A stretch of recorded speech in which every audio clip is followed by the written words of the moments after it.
مرنے سے پہلے پہلے توبہ کرنی چاہیے. روزانہ ہم مرتے ہیں نا. صحیح بخاری میں حدیث ہے نا، نبی علیہ السلام رات کو سوتے ہوئے کیا دعا مانگتے تھے؟ اللہم باسمک اموت و احیا، میں تیرے نام پر مرتا اور جیتا ہوں، یعنی سوتا اور جاگتا ہوں. کیونکہ صحیح بخاری میں حدیث ہے موت جو ہے وہ نیند کی بہن ہے. اور جب آپ صبح اٹھتے ہیں تو وہ بھی صحیح بخاری میں دعا ہے، الحمدللہ الذی احیانا بعد ما اماتنا والیہ النشور. تمام تعریفیں اس اللہ کے لیے ہیں جس نے مجھے مرنے کے بعد زندہ کیا، یعنی موت کے بعد زندہ کیا، اور میں نے پلٹ کے اس کی طرف جانا. تو رات کو سونے سے پہلے توبہ کریں.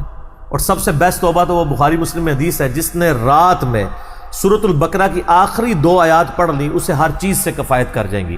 آمن الرسول بما انزل الیہ من ربہ والمؤمنون کل آمن باللہ وملائکتہ وکتبہ ورسلہ لا نفرق بین احد من رسلہ وقالوا سمعنا واطعنا غفرانک ربنا والیک المصیر لا یکلف اللہ نفسا الا وسعها.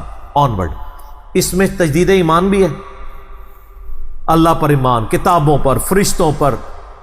اس کے بعد دعائیں ہیں، ربنا لا تؤاخذنا ان نسینا واخطانا، اس کے اندر توبہ شامل ہے. سب سے بیسٹ تجدید ایمان جو ہے سورہ بقرہ کی آخری 2 آیات ہے. اور یہ ہمارے وظیفے میں ہم نے بلو کارڈ کے اوپر بھی لکھا ہے کہ نبی علیہ السلام نے فرمایا، اور یہ حدیث بخاری مسلم دونوں میں، جو شخص رات کو سونے سے پہلے سورۃ البقرہ کی آخری 2 آیات پڑھ لے، اس میں جو کچھ اللہ سے مانگا ہے وہ اس کو دے دیا جائے گا. یہ بھی الفاظ ہے. تو اس میں کیا کچھ مانگا ہوا ہے؟ تو تجدید ایمان. پھر صحیح بخاری میں حدیث ہے کہ نبی علیہ السلام فرمایا جو صبح یقین کے ساتھ ایک دفعہ پڑھ لے سید الاستغفار، اور شام سے پہلے اگر مر گیا سیدھا جنت میں جائے گا. اور اگر شام کو پڑھ لیا پورے یقین کے ساتھ، یقین سے مراد ہے کہ باقی توبہ کا اس کا ارادہ ہوا، صبح سے پہلے مر گیا سیدھا جنت میں. اللہم انت ربی لا الہ الا انت خلقتنی وانا عبدک وانا علی عہدک ووعدک ما استطعت اعوذ بک من شر ما صنعت ابوء لک بنعمتک علی وابوء بذنبی فاغفر لی فانہ لا یغفر الذنوب الا انت. یہ سید الاستغفار ہے. تو یہ وہ ہے توبہ جو روزانہ کرنی چاہیے، نزا سے پہلے پہلے، یعنی صبح پہ پڑھے شام کو پڑھے. بلکہ مسند البزار میں صحیح سند کے ساتھ ہے کہ نبی صلی اللہ علیہ وآلہ وسلم ہر فرض نماز کے بعد بھی سید الاستغفار پڑھتے تھے. ہر فرض نماز کے بعد. ایک تو ہم پڑھتے ہیں نا اللہ اکبر استغفر اللہ استغفر اللہ استغفر اللہ اللہم انت السلام منک السلام تبارکت یا ذا الجلال والاکرام.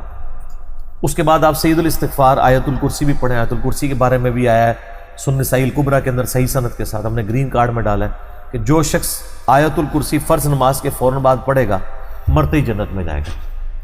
لیکن نماز پڑھے گا، خالی آیت الکرسی نہیں، نماز کے فوراً بعد، تو نماز بھی اس کو پڑھنی چاہیے. تو اس طرح یعنی تجدید ایمان والا یہ معاملہ بھی کرنا چاہیے، اور یہ وہمی نہیں بننا چاہیے کہ اللہ تعالیٰ معاف نہیں کرے گا. صحیح بخاری اور مسلم دونوں میں حدیث ہے کہ میں اپنے بندے کے گمان کے قریب ہوں.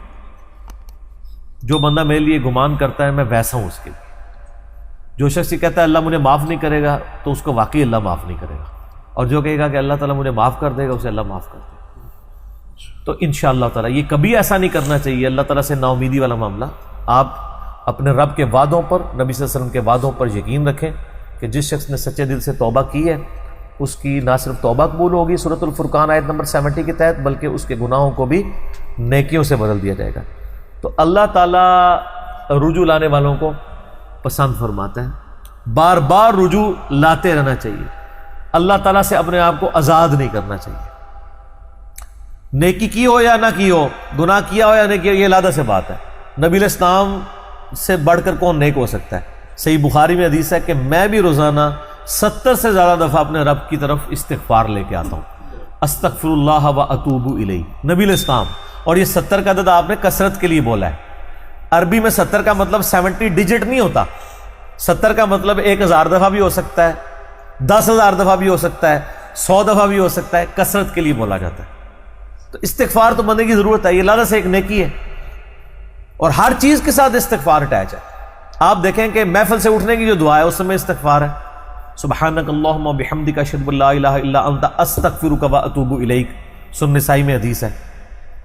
پھر سنن نسائی الکبریٰ میں حدیث ہے کہ نبی علیہ السلام وضو کے بعد بھی یہ دعا پڑھتے تھے، سبحانک اللہم و بحمدک اشہد ان لا الہ الا انت استغفرک و اتوب الیک.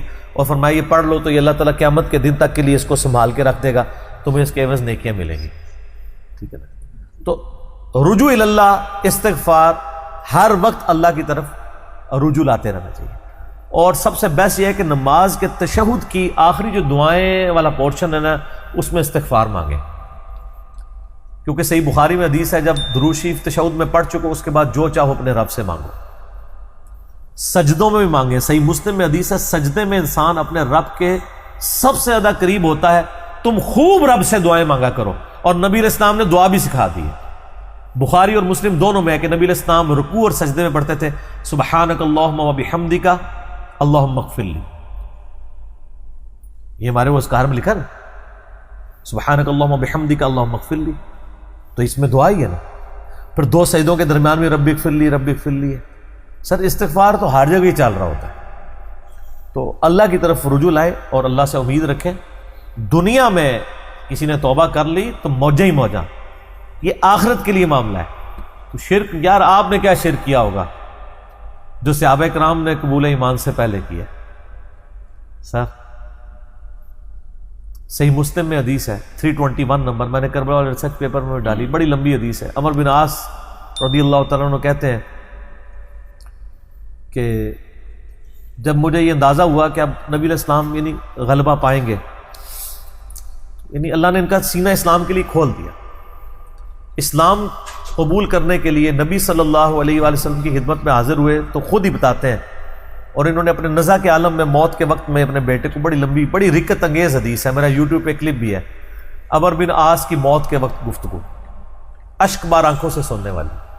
تو خیر اس میں یہ بھی الفاظ ہیں، کہتے جب میں نبی صلی اللہ علیہ وسلم کے پاس ایمان لانے کے لیے گیا نا تو نبی علیہ السلام نے اپنا دایاں ہاتھ آگے بڑھایا بیعت کرنے کے لیے. تو کہتے ہیں میں نے دایاں ہاتھ بڑھایا لیکن حضور کے ہاتھوں میں ہاتھ دینے سے پہلے ہی کھینچ لیا. میں نے کہا یا رسول اللہ پہلے مجھے گارنٹی دیں کہ میں نے جو کچھ اسلام کے خلاف سازشیں کی ہیں پچھلے 19 سال میں، اسلام کے آنے کے بعد 19 سال تک اسلام کے خلاف یہ اور خالد بن ولید یہ دونوں کٹھے مسلمان ہوئے تھے ایک ہی دن ایک ہی وقت میں 19 سال. پھر اسلام کی حالت میں انہیں 19 سال نہیں ملے ہیں حضرت خالد بن ولید کو، کفر میں ملے ہیں، اسلام میں تھوڑا وقت ملا. تو حضرت عمر بن عاص کہتے ہیں میں نے ہاتھ کھینچ لیا. میں نے کہا یا رسول اللہ پہلے گارنٹی دے میرے سارے گناہ معاف ہو. تو آپ صلی اللہ علیہ وسلم نے فرمایا کہ اے عمر کیا تجھے نہیں پتا کہ اسلام پچھلے کے سارے گناہوں کو معاف کر دیتا ہے، اور اللہ کی راہ میں ہجرت پچھلے کے سارے گناہوں کو معاف کر دیتی ہے، اور حج مبرور پچھلے کے سارے گناہوں کو معاف کر دیتی ہے. تو یہ اسلام لے کر آنا کتنی بڑی دولت ہے. تو یہ تجدید ایمان کرنا، کلمہ پڑھ کے یہ اپنا تجدید ایمان والا معاملہ بھی کرتے رہنا چاہیے. یہ بھی ایک توبہ کا ذریعہ. اللہ سے امید رکھیں. اللہ کو اصل میں باغی پسند نہیں ہے، جو گناہ کر کے توبہ کر لیتے ہیں نا وہ اللہ کو بڑے پسند ہے.